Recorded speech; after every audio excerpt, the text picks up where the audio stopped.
참 위로의 친구라고 하는 제아에서 오늘 말씀을 나누도록 하겠습니다. 우리는 종종 위로한다고 그렇게 시도했다가 오히려 위로보다는 오히려 더 심각한 상처를 주는 그런 경우가 참 많습니다. 그것도 가까운 사람일수록 위로한다고 다가섰다가 정말 위로해주지 못하고 오히려 그 상처를 더 심각하게 만들어 버리는 경우도 참 많기 때문에 친구가 위로한다는 건 그만큼 어려운 것인 것을 우리는 생각해 보게 됩니다. 그런데 오늘 본문에 등장하는 욥의 친구 세 사람이 등장합니다. 근데 사실은 욥보다 나이 많은 사람도 있고 어린 사람도 있어요. 그러니까 그냥 가깝게 막역하게 지내는 정말 나이 뭐 이런 거 뛰어넘은 그런 친구라고 볼 수 있죠.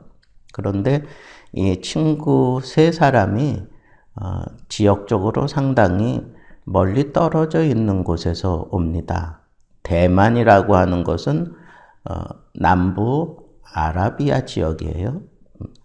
그러니까 이 에돔의 주요 성읍 중에 하나가 이 대만입니다.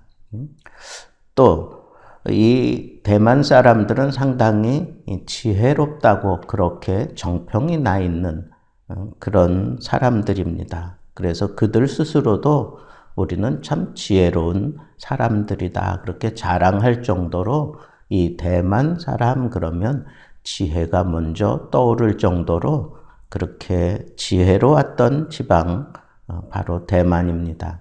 그런데 그 엘리바스라고 하는 이름의 뜻은 하나님은 나의 하나님이시다 이런 뜻이에요.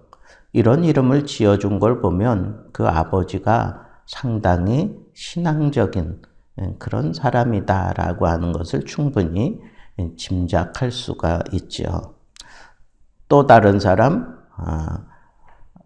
수아 사람 빌닷 그랬는데 이 수아는 이 북아라비아, 그러니까 아라비아 가운데에서도 북아라비아 동부 지역이에요. 그 아브라함의 후처 그두라라고 생각납니까? 그두라의 막내 아들이 수아예요. 그러니까 이 수아가 정착했던 그 지역을 수아라고 그렇게 부르기도 합니다. 그래서 그 수아의 빌닷 그랬는데 이 빌닷이라고 하는 그런 이름의 뜻은 투쟁의 아들 그런 뜻, 투쟁의 아들. 이 투쟁한다라고 하는 것은 그 유목민들이 여기저기 이렇게 이런 위험을 피해 다니고 저런 위험을 피해 다니는 그런 유목민들이 그 환경과 기후와 오는 사람들을 그렇게 늘 이렇게 적대시하면서 살아가는 그런 모습을 이 사람의 이름에서도 우리가 볼 수 있어요. 너는 정말 투쟁하지 않으면 견딜 수 없으니 너는 정말 투쟁하는 데는 아주 탁월한 그런 아들이 되라. 그렇게 이름을 지어놓은 것 보면 이 사람들은 유목민이 틀림없고 참 그런 삶을 살면서 자신을 보호하고 지탱해 왔구나라고 하는 것도 우리가 생각해 볼 수 있습니다. 또 한 사람 나오죠. 나아마 사람 소발 그랬는데 이 나아마는 이 아라비아 서쪽 지역이에요. 북서쪽 지역에 위치한 오늘날 엘람의 그 지역으로 추정을 합니다. 근데 이 소발이라고 하는 이름의 뜻은 또 조금 달라요. 지저귀는 새, 뭐 그런 뜻이에요. 어떻게 얘기하면 말이 많은 그런 사람, 아니면 말을 조금 그냥 쉴 사이 없이 내뱉는 그런 사람, 뭐 그런 사람이라고 이렇게 표현할 수 있을 정도로 또 이름을 그렇게 지었어요.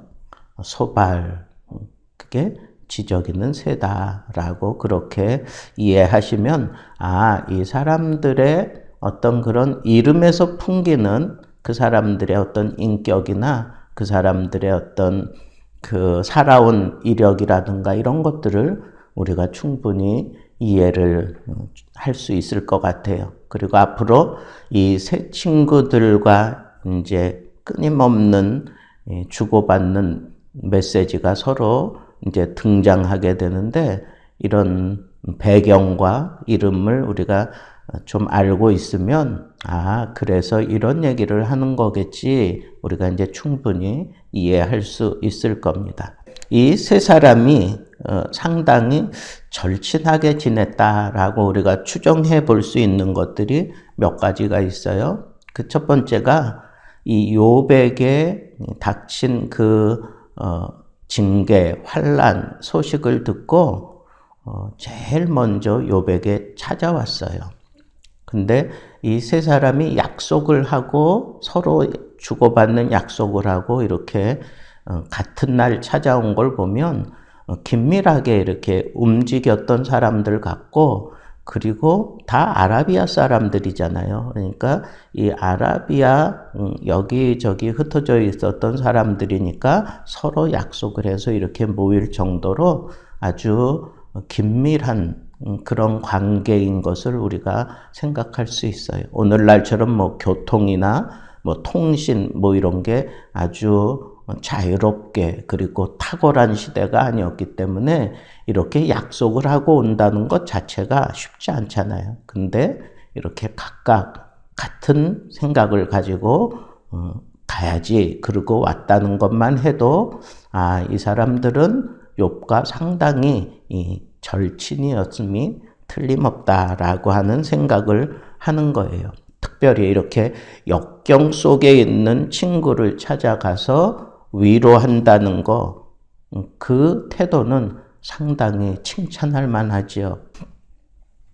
두 번째는 이 심각한 상태를 이제 현장에서 봤어요. 봤는데 욥이라고 생각되지 않을 만큼 완전히 망가져 있는 그런 모습을 보고 이 세 사람이 취한 행동 속에서 참 이렇게 하면 위로가 될 수 있겠다 하는 것을 제가 생각해 봤습니다. 첫째는 눈을 들어 보니까 저기 한 사람이 있는데 욥이라고 생각할 수 없을 정도로 정말 망가져 있는 그런 모습을 보고 이 세 사람이 그냥 일제히 소리를 질렀다 그랬어요.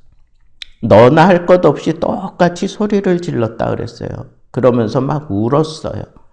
그리고 자기의 겉옷을 찢고 하늘을 향하여 티끌을 날리고 그리고 자기 머리에 뿌렸다. 이건 한마디로 얘기하면 슬픔의 표시잖아요. 슬픔의 표시.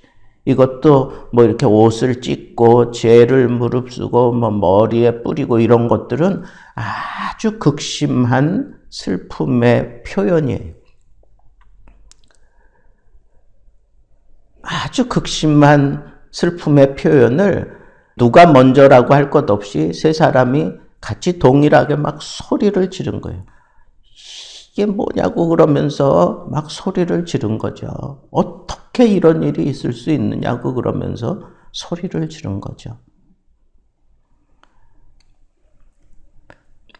그리고는 밤낮 7일 동안 그와 함께 땅에 앉았으나 7일 동안 말 표현 그대로라면 잠도 안 자고 그냥 맥없이 앉아 있었다 하는 거예요. 밤낮 7일 동안. 그런데 그 당시 풍속을 보면 사람이 죽었을 때 가서 장례를 치르면 사람들이 가서 장례 치를 동안에 7일 동안 이런 식으로 슬픔을 애도하는 그런 풍습이 있었어요. 그 아들들이, 그 자녀들이 이미 죽었잖아요. 욥의 자녀들이. 그리고 욥도 지금 이 상태가 보니까 죽음을 방불케 하는 그런 상황이니까 이건 죽은 것과 다를 바가 없구나라고 생각하니까 이 친구들이 꼼짝할 수 없었어요. 그래서 7일 동안 그냥 그 자리를 지켜줬다는 거예요. 7일 동안을 그냥 자리를 지켜줬어요. 여러분, 이렇게 진정한 위로는 동행하는 거예요. 곁에서 동행하는 거예요. 그가 당한 그 참담한 광경, 거길 뜨지 않고 그 자리를 함께 지켜주는 거예요. 함께 해주는 거. 이게 진정한 위로예요. 애도의 표현을 분명히 하고 그리고 이렇게 함께 하는 거예요. 함께. 7일 동안 밤낮 자지도 못하면서 그냥 그 친구의 그 고통을 그냥 곁에서 함께 해주는 거. 이게 진정한 위로예요. 마지막 13절 말씀에 보면 욥의 고통이 심함을 보므로 그에게 한마디 말하는 자가 없었더라 그랬어요. 이게 무슨 얘기예요? 여러분,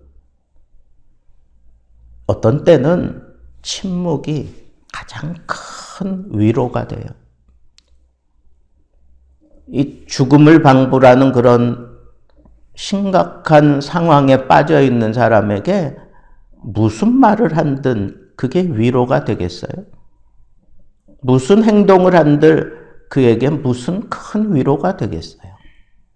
그냥 곁에서 그 참담한 자리를 함께 하면서 그냥 말없이 침묵하면서 말없이 침묵하면서 곁을 지켜줄 수 있다면 그게 큰 위로가 되는 거예요. 괜히 시간도 들이고 그리고 정말 애도의 표시를 몸으로 다 보여주면서 그냥 침묵했으면 참 좋았을 텐데 침묵하지 않고 그냥 이런 얘기 저런 얘기.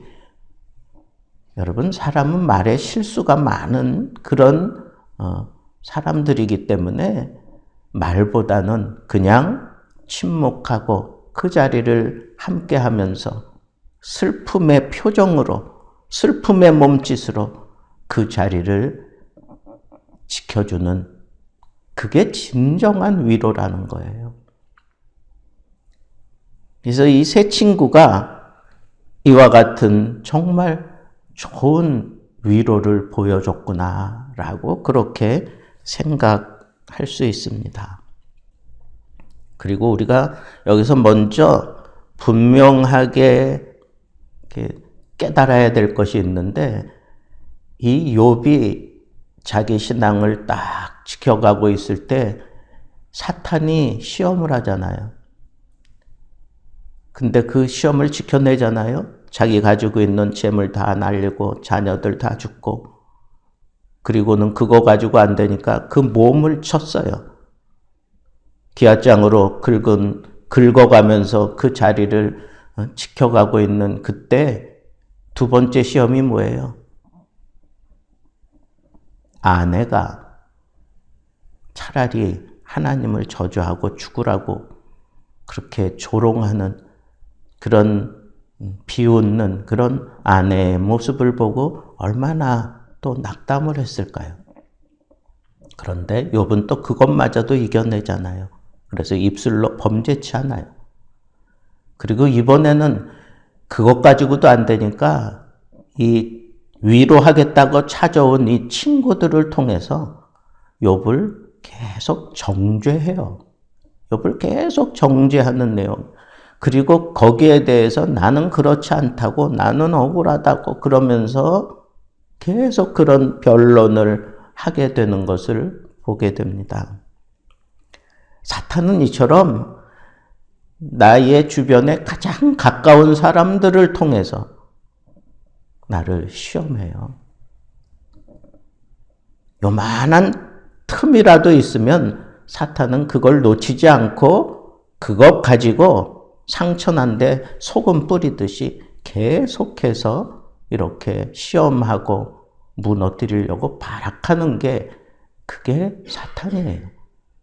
차라리 얻어맞으면 그건 내성이라도 생겨. 그건 그리고 뭐 버틸만 하면 버틸 수 있어요. 근데 말로 찔러대는 거, 비아냥거리는 거, 그리고 사람의 마음을 쥐고 흔드는 그런 시험거리가 올 때는 그건 참 견디기 힘든 거예요. 왜? 우리는 하나님의 성품을 가진 사람들이기 때문에 우리는 그런 쪽으로 이렇게 마귀가 아주 심각하게 우리를 넘어뜨리려고 발악하고 있다고 하는 이 사실을 우리는 놓치지 말고 대처할 줄 알아야겠다 하는 그런 생각이 들었습니다. 저는 오늘 말씀을 통해서 친구가 있다는 게 얼마나 좋고 이게 얼마나 소중한 건가 하는 생각도 하지만 이 친구들이 이렇게 위로를 해줄 때, 가까운 사람일수록 이렇게 위로를 해줄 때 진짜 마음의 위로가 되겠다 하는 이 세 가지. 첫째는 애도를 분명하게 표현하라는 거예요. 몸으로 그 애도의 몸짓을 분명히 하라는 거예요. 친구가 위험한 일을 당했어요. 심각한 일 당했어요. 거기에 대해서 전화라도 해서 애도의 표현을 하라는 거예요. 그냥 지나가지 말라는 거예요. 먼 곳에 있지만 찾아와서 그냥 그 상황을 보자마자 누구라고 할 것 없이 그냥 일제히 소리 지르면서 어떻게 이런 참담한 일이 너에게 일어났느냐 그러면서 애도를 하잖아요. 두 번째는 7일 동안 그 괴로움의 자리를 떠나지 않고 그 자리에 함께 했다는 거예요. 동행해 주는 거야. 그 자리를, 슬픔의 자리를, 그 괴로움의 자리를 같이 지켜주는 거, 그게 진정한 위로가 된다는 겁니다. 셋째는 그렇게 좋은 뜻을 보였고, 그리고 함께 하고 있을 때 정말 조심해야 될 게 뭐예요? 말이에요. 그러니 가장 큰 위로는 오히려 침묵을 통해서 전달할 수 있다고 하는 이 사실을 우리 놓치지 말고 힘들어할 때, 괴로워할 때, 낙심 가운데 있을 때 그냥 침묵하면서 조용히 그 처진 어깨에 손을 얹어주고 같이 괴로워할 때 같이 곁에서 눈물 흘려주는 그런 모습이 진정한 친구의 위로다라고 하는 이 사실을 여러분들 마음에 담고 한 가지 더, 사탄은 가장 절친한 사람들을 통해서 우리의 가슴을 막 휘어 파는 그런 악랄한 존재라고 하는 이 사실을 명심하고 우리는 정말 위로의 사람이 돼야 되잖아요. 그죠? 오복 중에도 나오잖아요. 위로를 베풀고 살아야 하는 것이 우리 크리스찬의 삶의 모습이라면 진정한 위로, 참 위로를 베풀 수 있는, 그래서 정말 친숙한 친구로서 이 세상에서 인정받고 칭찬 들을 수 있는 멋진 그런 친구 관계를 유지해 갈 수 있는 믿음의 사람들 되기를 주님의 이름으로 축복합니다.